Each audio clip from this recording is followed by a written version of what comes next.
Vllaznia është mposhtur me rezultatin 1-2 nga Egnatia në stadiumin Air Albania në një sfidë ku skuadra shkodrane tregoi edhe një herë tjetër mungesë karakteri në momentet më vendimtare të sezonit. Kjo humbje djeg shumë dhe zhgënjen në maksimum tifozët kuqeblu, teksa tashmë Vllaznia duket se ka humbur pothuajse çdo shpresë reale për trofeun e titullit kampion. Nga ana tjetër, Egnatia drejtuar nga Nevil Dede hodhi një tjetër hap të madh drejt titullit kampion. Sa i takon kronologjisë së ndeshjes, të 3 golat e takimit erdhën me goditje me kokë, duke nxjerrë në pa dhe problemet serioze të mbrojtjes kuqeblu në duelet ajrore në 2 golat e pësuar.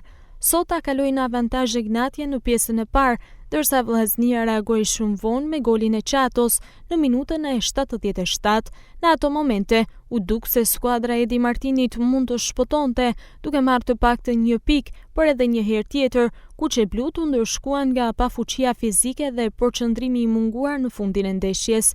Në minutën e 88, ishte Adjesa që fiku përfundimisht shpresat e shkodranëve, duke i dhënë Egnatias një fitore me aromë titulli. Edhe kartoni i kuq për kapitenin Aleksi nuk ndryshoi asgjë për fatin e takimit.